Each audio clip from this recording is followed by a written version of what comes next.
In today's episode, we are very excited to have Thomas Phillips with us, a digital marketing and e-commerce expert with 18 years of experience. Thomas is the founder of DTCSEOagency.com and has a wealth of knowledge on SEO and driving organic sales for e-commerce businesses. That's right, Lewis. In this conversation with Thomas, we're going to be diving deep into SEO and how that can cut our ad budgets while increasing our e-commerce sales at the same time. So you can think about how much impact this can have for the profits of our business. So Thomas is going to be sharing practical strategies today that you can implement immediately after listening to this episode to see real results. Yeah, it's going to be a good one. I'm sure many of our listeners will be excited to take action after hearing about the possibilities available to them after this episode. We're going to be exploring the facts behind why organic search is dominating and why now is the best time to invest in SEO. So prepare to gain insights that can transform your online store's performance. Let's get started.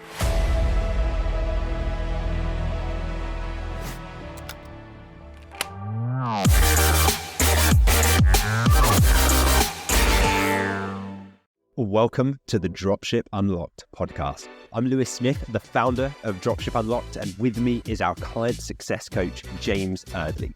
Now, when we're not recording the podcast episodes, we're running our own e-commerce businesses and helping aspiring entrepreneurs launch their own high-ticket dropshipping businesses. Keen to build your own 6 or even 7-figure business? My book, The Home Turf Advantage, is your blueprint for launching a profitable online store. Grab your copy at htabook.com today and let's get you started. Now sit back, relax, and let's unlock your potential with the Dropship Unlocked podcast. So today I'm excited to be joined by Thomas Phillips, a digital marketing and e-commerce expert with 18 years of experience. Thomas has generated over $70 million for his own and his clients' brands. So Thomas is the founder of DTCSEOagency.com and he's here to share strategies for scaling our online stores organically. So, Thomas, first of all, it's fantastic to have you with us here today. Yeah, much appreciated, James. Thank you. No, pleasure to have you on. So, let us know a little bit about your journey and how that's brought you to what you're working on today. Yeah, roughly when I was around 13 years old, I'm 32 now, I started my first online business. I was basically building miniature skateboards in my dad's garage, like little tech decks. 3 wooden ply versions and whatnot. And yeah, built my first website. It was called Vision Decks. Put everything online. Yeah, and it just went like gangbusters. It went crazy. I had a little like PayPal button on there, HTML coded website. And that was my first experience of SEO. I sold to 39 different countries in the first year. And I was ranked super high for like fingerboards and all these different keywords associated with it. And it got so busy in my first year of school in year 7. I had to close it down after a year. I just couldn't keep up with demand. I didn't know about hiring people or anything like that. So yeah, it went crazy. That was my first experience. And then I bought a motocross bike with the profits.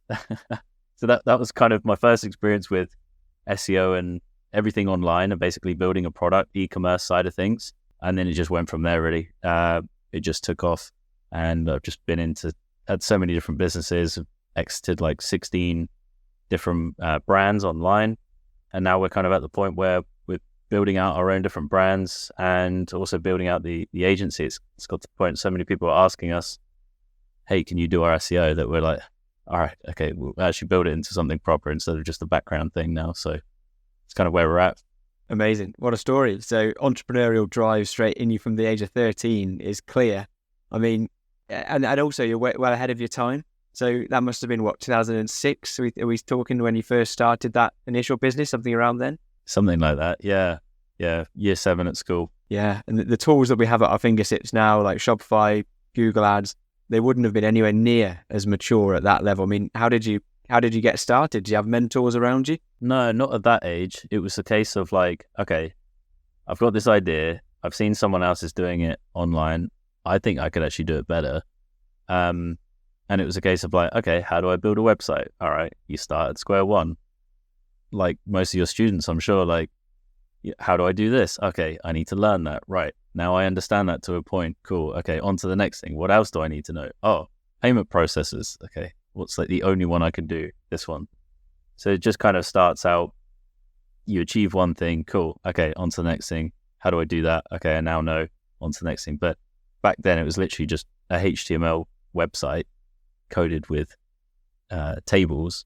But now you've got Shopify. It's just boom, out the box, happy days. Everything's integrated. It's mad in comparison.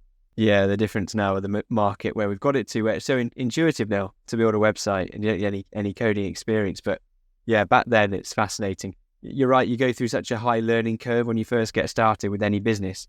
You obviously had that mindset from the start that no matter what obstacle came up, you knew that there would be a way. Did you know where that came from? Or did you have like family around you that taught you that obstacles are there to be overcome? Yeah, potentially. Like my dad was a chartered accountant. So he was always basically away working from early till late at night. But he used to work on his cars at night, and I used to then go into the garage and see like the dedication of like 2-3 hours a night, you know, just building a car for 7 years, like an old American car, you know, and then seeing the end result and being like, oh wow, okay, if you go steady at something, you know, and you continue to build it, then it's going to result in something. So I'm sure that wore off on me, not really realizing it at the time, but not necessarily so entrepreneurial. But I think I had something in me from a young age. I had the classic story as well as obviously like selling sweets at school. My mum used to run the brownies, so I used to buy Freddos from Booker's and take orders on MSN the night before, everything like that. So pre-order, I knew how much stock to bring in, all that kind of stuff. The big operation. Yeah, exactly. At 13, I mean, you had it nailed down with the MSN operation. It was, definitely those traits have come through, and being able to see your dad work on something for years and not necessarily see the outcome or fruition of all that hard work until later down the road. I mean, delayed gratification, essentially. Do you think that's played a big part in the businesses that you've been able to grow ever since? Yeah. I mean, it's always I'd say that's a really tricky one to try and do, you know, especially nowadays that everyone wants everything now. Oh, I want the successful overnight business and everything like that. And you always think, oh, maybe I could achieve it with this one.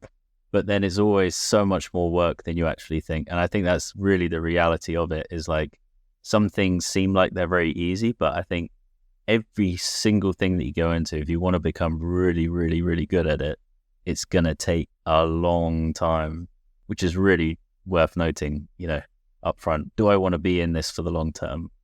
Yes or no? If you do, then yeah, dedicating all those hours and time to it is going to be worth it in the long term. Exactly. Yeah, it's committing and having a big enough vision that it makes it all worth it, the time and effort that you'll put into creating something brilliant. So bringing us up to nowadays, SEO obviously plays a huge role in the brands that you've been able to build. I just want to break it down for people that are watching or listening today. So SEO, what is it?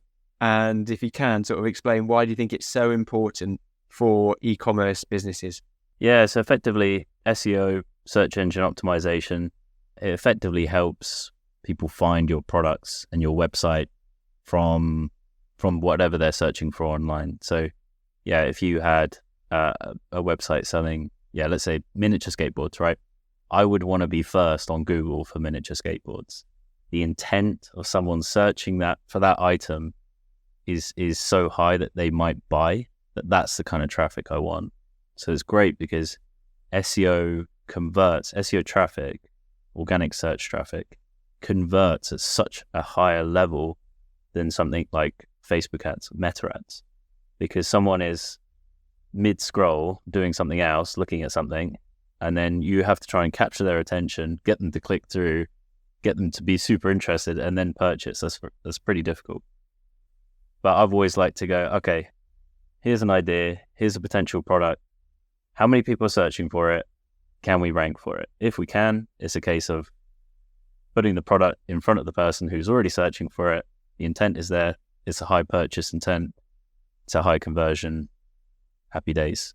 You know, there's tools online that already tell you, okay, this is getting 10,000 searches a month. Is it something you can rank for? Yes or no? So I like that because the traffic's already there. I don't have to try and create the traffic. Yeah, you don't have to disrupt people from their online experience. If they're scrolling Facebook or Instagram, we're not disrupting them. Instead, we're looking to get in front of the people that are already searching, already clearly in the market.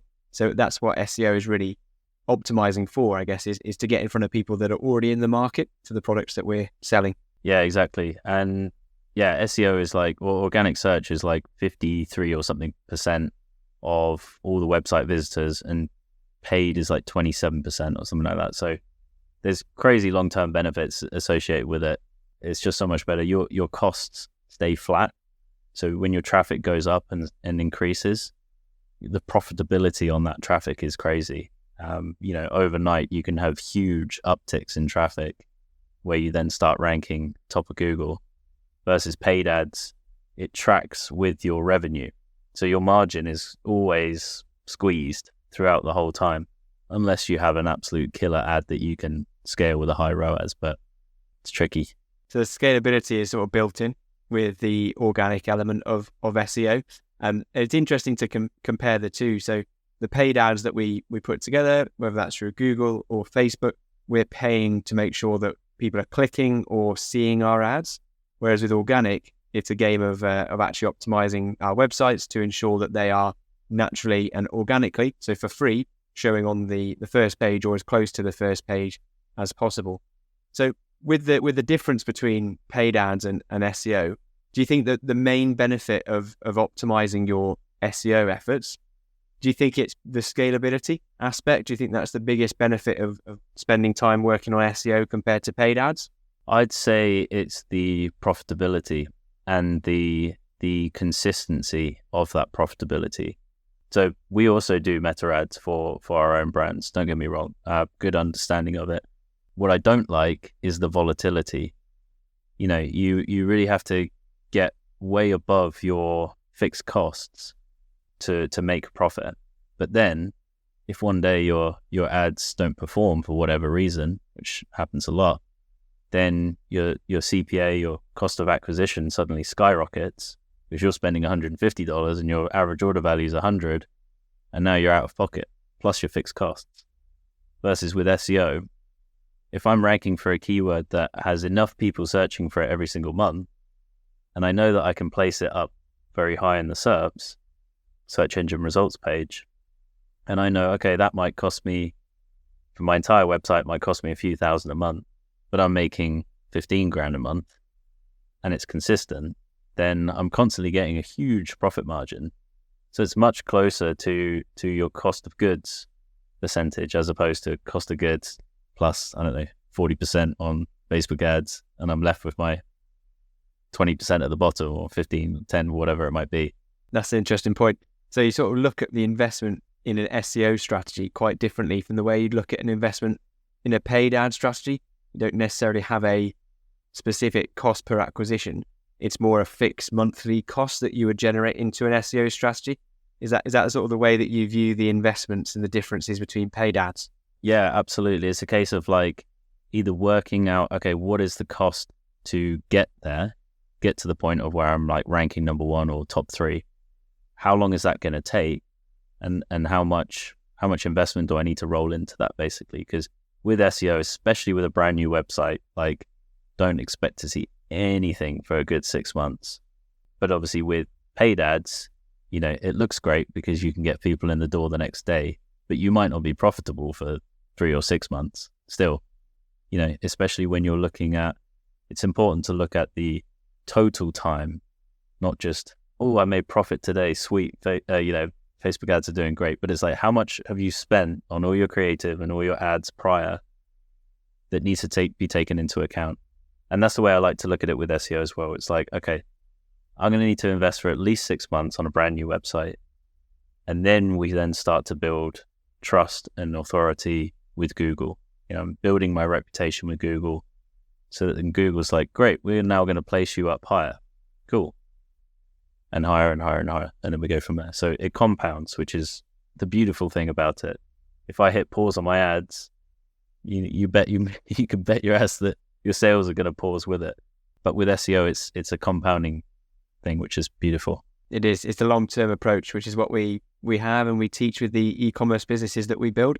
So I failed the traditional dropshipping business. And part of the reason I think I failed or didn't see it as a long-term thing is I had to continually refined a new product or a new website, build a new website. And each time I did that, from an SEO standpoint, you're starting from scratch. When you build a business around a product that you know is going to be selling for the long term, okay, like you say, there's going to be a period of time where there's not a lot of SEO juice that you'll see back for at least the first 6 months. But beyond that, every month we're getting more and more organic clicks to our website, but it's not costing us necessarily any more unless you're investing in an agency to really skyrocket that growth. So yeah, the compounding nature, if you want to build a long-term business, I think SEO has to play a part in your strategy. Do you see that trend continuing in terms of the benefits of SEO compared to paid ads? Yeah, 100%, because like Google is not going anywhere. I think that like all of these like SEO tools and AI tools rather, like ChatGPT and stuff. I mean, it's great for answering basic questions and, you might still find certain things with it. But at the end of the day, Google and Bing and DuckDuckGo and Yahoo and all these other search engines, they drive so much traffic still. It's absolutely insane. So it's such a profitable model. Like I'll give you an example, like one of the brands that we work with, they do around 500K a year. And about 70K of that comes from SEO. But the SEO side of it makes up 45% of their entire profit. So yeah, it's just like, ads are fantastic for growth, but not necessarily for profit. So, there's a lot of people online like, my revenue's huge. I'm like, well, what's your profit margin though? Yeah, and if you know that their marketing campaign is specifically from paid ads, then we can get a good guess that the margin is going to be a lot more squeezed than if they have a large SEO strategy in place and if they're getting a lot of their traffic and customers from SEO. Would you say that's a fair statement to make, that if people are getting more traffic from SEO than they are from paid ads, it's likely they've got a higher profit margin? Oh, 100%. Yeah, because like once you kind of breach the point of where Google then views your website as an authority, you just get a hockey stick in terms of traffic. And that's really where the profit comes in, because you might be getting like 100,000 people to your site a month and you're spending $5,000 a month on to acquire that traffic. And at the agency, we're only interested in ranking keywords and pages that are your products. I'm not interested in trying to invest money into ranking blog articles or any of that stuff. Yeah, it might generate a lot of traffic, but that traffic is not really going to convert. I would much rather be first for, leather wallets than how to make a leather wallet or how to clean a leather wallet. Like I don't care about that. That's not what generates a return on the investment. So that's what we've gone for. Yeah, about having a commercial intent essentially to the type of pages that are ranking.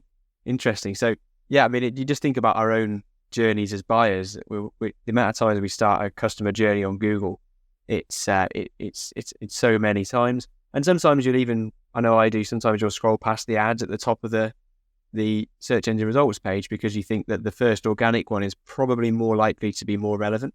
Certainly my understanding, or the way I shop, often unless the ad is perfect for what I'm looking for, then I'll look for the first organic result because it's often more relevant. So that's a big plug, isn't it? But I guess the importance of SEO. Yeah, I do exactly the same thing. Yeah, and I also find that on the Google shopping side of things, like you scroll through and click and accidentally click and click some others and stuff, and it's like, I've just cost someone like $3, $4, $5 there. Whoops, But with SEO, yeah, click all you want. That's just going to help out the site more. Yeah, exactly. It's reversed on its head. So yeah, cool. I think we're creating a picture of why it's so important.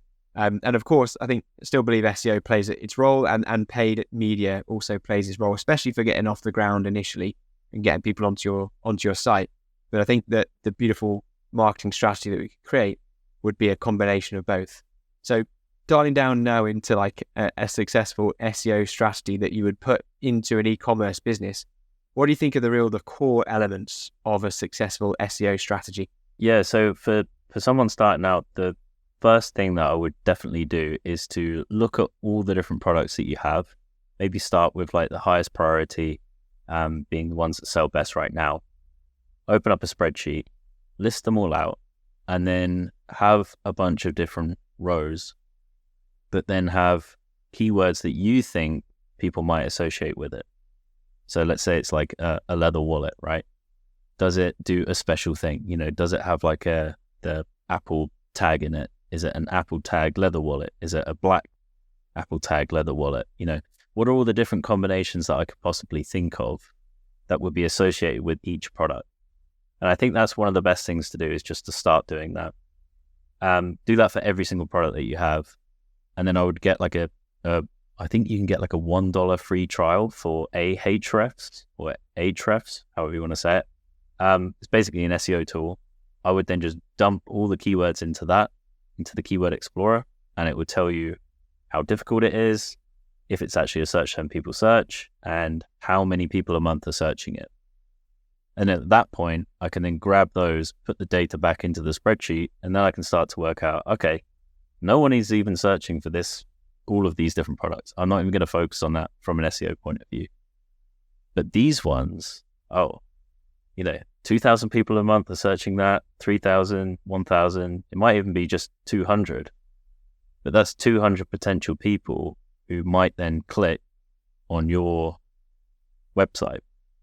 And again, it's so worth doing. So that's really the first thing, is just understanding which products are going to rank, which keywords do people search, and then applying those keywords to your page. So adjusting and tweaking like the meta title, the meta description. So this is in Shopify at the bottom when you click edit, right at the bottom of each product page. Is the URL structure optimized? Does it mention the keyword in there? Is it still quite short? You don't want a really, really long one. Is the content on the page enough?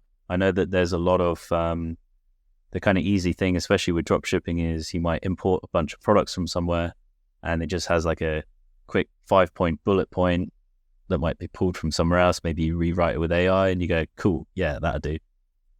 But you really want to try and develop out your product pages, provide a lot of detail, provide a lot of information. And especially if you then go back to Google and search those main keywords, have a look at the pages that are ranking 1, 2, and 3. How much content do they have? Do they have much more images? Different things like that. You want to try and gather up all of that data and put it onto your site as much as possible. And once you've then got like a website that is technically sound, it works, it functions really nicely, your pages are well optimized in terms of which keywords you're going to try and target. The final thing is link building, really. And this is where the cost comes in, because it can be either costly in terms of your time or costly in terms of like acquiring other links. So best thing to do, I believe, is to, if you want to do it yourself and it's like manpower, go and find a whole bunch of different blogs or websites that are in a similar niche, reach out to them and say, hey, can I write an article for your website? You'll probably have 99 out of 100 saying no. You might be able to grease the palms a little bit to speed things up. The other side of things is then you could then go to like a broker and buy links, because they already have all of the previous connections. And then the final part is digital PR. Like, if you can afford it, digital PR is one of the best ways of getting links and driving that power and reputation as fast as possible. So if you view it as like it's the fuel for a car, you could have a beautiful Ferrari that's already built out, well optimized in terms of your keywords and everything. But if there's no fuel, it's not going to go anywhere. It just looks pretty. So really see links as the fuel to power that up. And why are links the fuel for our website's performance? Why are they so important? Yeah, I mean, it's one of the main ways that Google can then associate, like, is this site reputable or is it not? Like, I would see links as like votes of confidence. So the more votes of confidence that you have, the bigger your reputation is in Google, right? So it's kind of like if you go to Trustpilot and you see a store has 5 Trustpilot reviews, you're like, can I trust it? I'm not 100% sure. But then you might go to another store and it's got 2,000 reviews, and you scroll through them and they're all legit. And you're like, okay, I can trust that. It's a similar kind of thing with Google. Who's Google going to trust? Who's Google going to want to put first? Is it a brand new store that has basically no content on there? Or is it like a very well-developed store that has a lot of other websites linking to it saying, yeah, here's where you need to go for leather wallets? So when you think about it like that, it's really that's the case of things. And it's that compounding of building more and more links each month.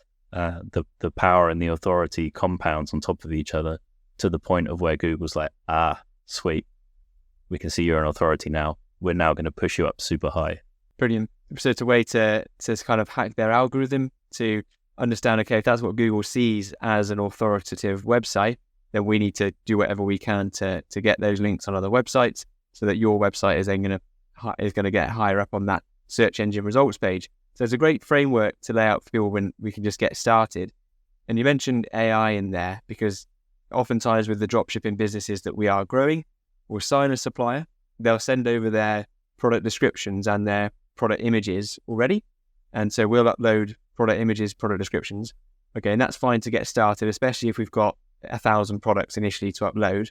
But a month down the line, 2 months down the line, we can start to see the best-selling products, the best-selling collections, and the best-selling brands. We decide, okay, I'm going to spend some time now optimizing those products to get higher up in the search engine results page, because clearly they're in demand. Now, there would be a temptation to see the keywords that are performing well and ask ChatGPT or any AI tool to put all these keywords into my product description. Now, do you see that as a viable method to get those keywords onto the product description, or do you think we'll be penalized for going down the AI route in that way? Yeah, great question. So Google was kind of flip-flopping around with this. They kind of said at the start, like when ChatGPT really kind of blew up, it was still like, this is a big no-no for us. It needs to be proper, real people creating the content. Then they kind of did a 180 and said, actually, it's kind of okay. So then people took that literally and built big websites purely based off of AI.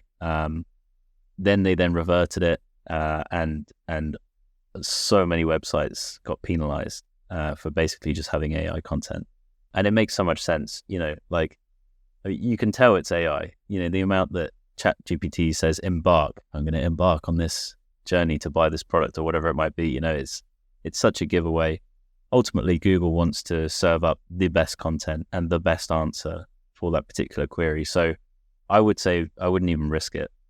Like, we don't use it at all on our stuff. And it's so much better if you can write it yourself, especially if you know and understand the product. You can take parts of that existing product description and then just go to the next level of things with it. Just build on it as much as you can. And as I said, like, go to Google, search your top products or top keywords, look at the top sites that are ranking, and basically build on what they have in terms of like the structure or the amount of text, but write it in your own way, obviously. But I think it can be a good tool. And if you're really, struggling on time, then you could generate, you could write the content out using it and then really go through it, fine tooth comb, and really, really, really edit it yourself. But that is not my recommendation. It's not worth the risk in my mind. If you want to build something long term, do it right. Do it right and you get the long-term benefits. I guess it's the same with so many things, isn't it? Anything worthwhile, there's often going to be some work involved with it. So I guess it doesn't come as too much of a surprise that if we're taking shortcuts, then often that will lead to the end results. So I'm keen to really illustrate like some of the success stories that you've seen, perhaps with your agency or your own brands. But when you really focused on an SEO strategy and really getting people to have their products ranking high on the search engine results page, what sort of results can we expect to potentially see? Yeah.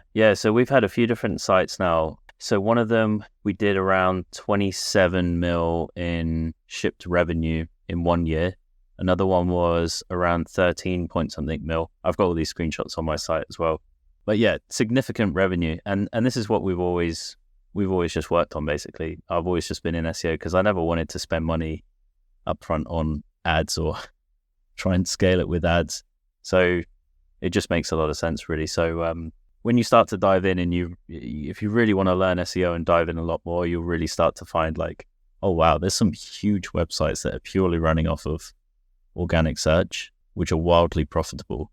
Yeah, and it just makes sense. If you're doing 27 mil in shipped revenue, and you have your cost of goods, but your actual cost of SEO is like 10 grand a month, significant margins. Yeah, it's huge. I mean, there's not going to be too much difference then between the gross margin the cost of goods that we agree with the supplier, and the biggest expense between your gross margin and the net margin is always the cost to acquire. So how much you're paying on ads to acquire that customer. So yeah, if you can bring that down to zero, or an ongoing retainer of however many thousands a month is appropriate for your size of business, then it means there's a lot more margin to play with.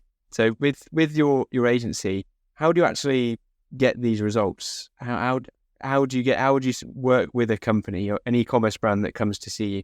How would you work with them to start to get these results for them? Yeah, so it's pretty much what I laid out before. Really, it's a case of following that process and optimizing things as much as possible. So our kind of perfect client, they're already doing significant revenue online, and we can then just build on top of that. So most of the time they might have previously had a little bit of digital PR. They might have been featured in a couple places, like organically, and that kind of serves as a great baseline. And especially if their store's been around for a good few years, then it's already got some kind of authority in Google, which means that when we come in and we start to do some heavy link building, we start to implement our digital PR team and really go in and optimize the website, we can see significant gains in the first 90 days, which is part of our guarantee. Significant gains in the first 90 days. And basically our strategy is to drive them up as quick and as high as possible in Google, and then defend that top position. So really that's our main thing, is drive up as fast as possible and then defend for as long as possible, because the retainer and the cost is down here, and their profits are up here, their revenue's up here. So it's pretty significant. But the thing is with SEO is obviously there is a cap. Unless there's more people searching for that particular thing each month, it is going to cap out somewhere. So you could see bigger gains in terms of revenue growth through paid ads like social, because you can create the demand, but at the same time, the margins might be a hell of a lot lower. So I do believe, as you said, James, a holistic approach, all-rounder, implementing multiple traffic sources is 100% the way to go to bring up your profit margins overall. Yeah, absolutely. I agree. I think especially getting started with the paid ad strategy to get up and running. And I think that has it shows Google as well that, you've got some initial traffic, and in the time where we're waiting anyway for the SEO performance to increase, we want to be getting visitors, we want to be getting revenue in the business, even if it's not as profitable as when we are really able to put the foot on the gas with the SEO strategy. So, and one thing you mentioned, just want to clarify as well, you mentioned, so we can do the link building, we can go into Ahrefs, get the keywords, start putting those into the product descriptions of the highest performing products. And we need to make sure we've got a website that is going to be liked by Google because it works, it's functional, there's no technical issues. Do we get that with Shopify alone? Or is there any tests that we need to do on our own website to make sure that it's going to be viewed positively by Google? That was a great question.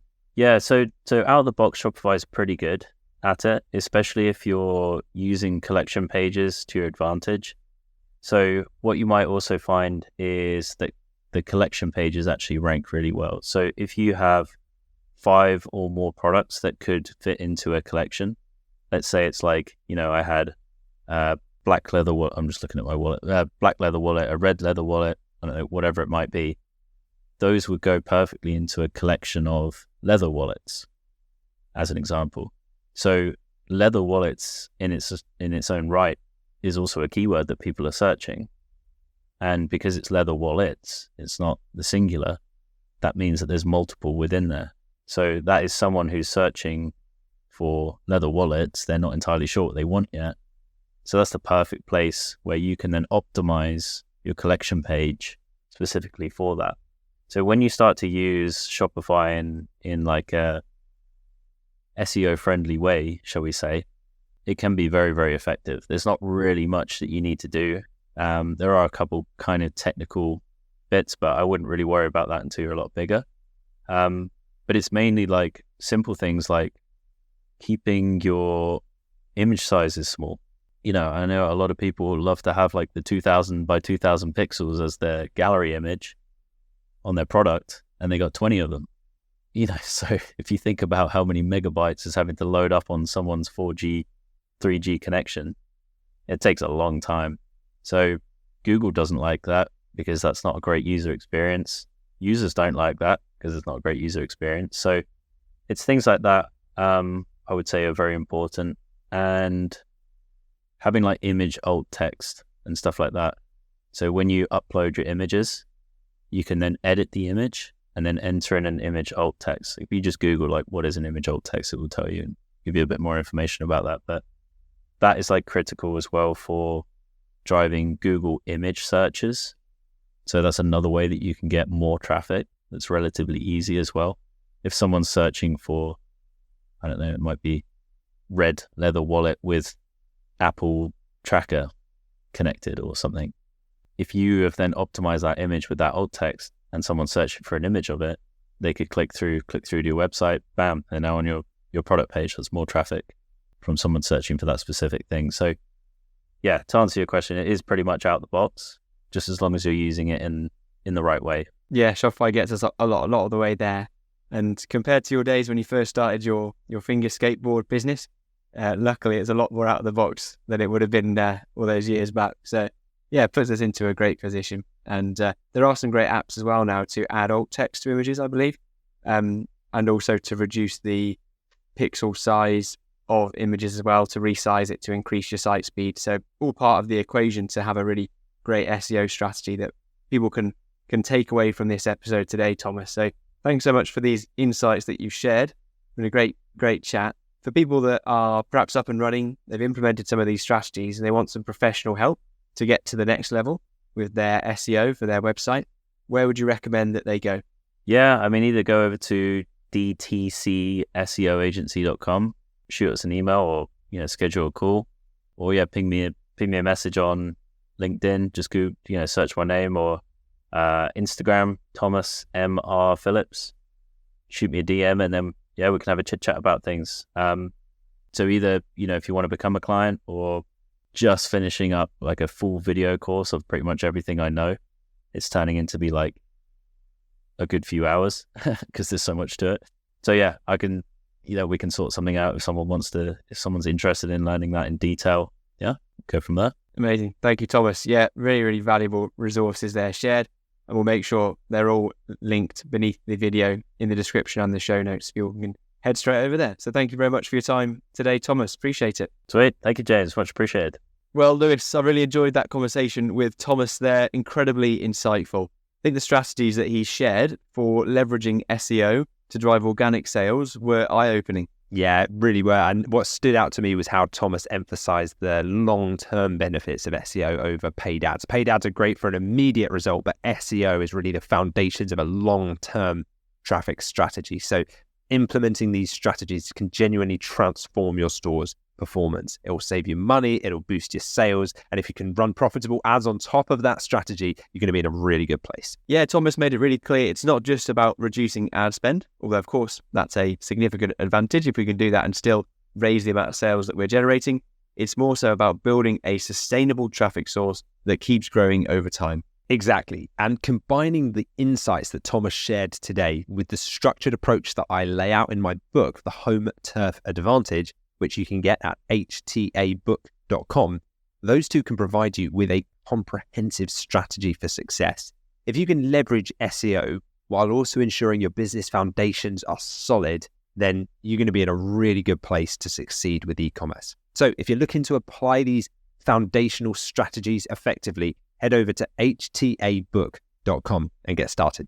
Enjoying the podcast? We'd love to hear from you. Leave a comment or a review, and we might just feature it on an upcoming episode. Also, for detailed show notes and resources, head to dropshipunlocked.com/podcast. If you found value from any episode of this podcast, please take just 10 seconds to leave us a quick 5-star review on your podcast app of choice. It helps us more than you could imagine. And who knows, you might just hear your comments on the show. Thanks for being part of our community. Your support helps us keep delivering a new episode every week. Now it's time to answer a question that we've had in from a listener of the podcast. So thank you very much to Walter. And remember, if you have a question that you'd like to be answered on the podcast, very simple. All you need to do is comment beneath the YouTube video version of this episode and ask your question. So Walter F has asked, I have watched loads of videos. Lewis has told us so much already. What additional info is in the masterclass? It's a great question, Walter. And yeah, glad that you asked it, because if you like the content that we've shared already in the podcast and on YouTube, that really is tip of the iceberg. You're going to love what's in the masterclass. So the masterclass is very much a full step-by-step approach, going into way more detail than what we could ever possibly share in these videos or podcasts. It focuses on the how you actually do these things. We're talking about the what and the why in the podcast, but the how, where we get into step-by-step, over-the-shoulder tutorials, detailed click-by-click building of your store, how to get the supplier's products uploaded, how to set up your ads. It's all there so you can execute really well and achieve tangible results. One of the key benefits of the masterclass is the coaching calls. You'll spend time directly with James and I, who are running 7-figure e-commerce businesses. Now, that level of direct access to our experience and the insights that we can provide into your business is going to be so valuable for your growth, because it's not just taking action, but you can learn from the trial and error and the mistakes that we and the rest of the community at the masterclass have made, and really execute on those tasks required to move the needle and start generating profit in your business. Along the way, you will have questions. You're going to need support. We know that from the hundreds of members that have been through the program. So we help you on those twice weekly calls. In addition to that, because sometimes digital's fine, but you can't beat meeting community of people in person, we also hold live meetups for masterclass members, which then increases the strength of the community so that you can make those lasting connections with your fellow dropshipping and e-commerce entrepreneurs. The masterclass includes the twice weekly coaching calls. It has a very positive community. You've got step-by-step modules, tutorials, 30 hours of content that you can walk through step by step. Then we have a library of all of the recordings of all of our previous calls that we've ever had, all the modules, everything's in one place with a vibrant community. It's a really, really valuable place to build your business. So you ensure that you've got the guidance and the encouragement that you need to succeed. Yeah, great question, Walter. Thank you for your answer. Lewis, clearly getting lots of value from the podcast, which is great to hear, Walter. But certainly what I found when I joined the masterclass was that it was a shortcut to success, because you've got it all laid out in front of you. You just need to follow the step-by-step guidance and you'll achieve the same success that we see in there from hundreds of members already. Okay, time for a listener review now, which we'd like to share on the podcast. So a big thank you to Car Crazy Ben for the Apple Podcast review. Car Crazy Ben has said, this podcast speaks volumes to me.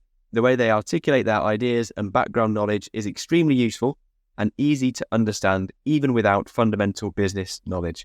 5 out of 5 would definitely recommend.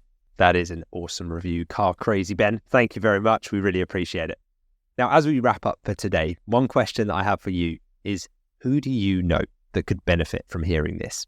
Open up your phone, find someone that you think would benefit from this, and then click share on this episode. Send them a link to this episode on WhatsApp and just say, thought you might enjoy this. That tiny gesture could be the thing that changes the direction of their life for the better. Thanks for joining us on this episode of the Dropship Unlocked podcast. We hope you're walking away with insights and inspiration. To kickstart your e-commerce journey, grab a copy of my book, The Home Turf Advantage, at htabook.com. It's a distilled guide based on real experience to help you build your e-commerce venture. Don't forget to hit the subscribe button for more strategies and success stories. And if you like what you heard, a 5-star review would mean the world to us, and you might just get a shout out on an upcoming episode. And finally, thank you for deciding to spend your time with us today. We can't wait to bring you more insights on the next episode of the Dropship Unlocked podcast.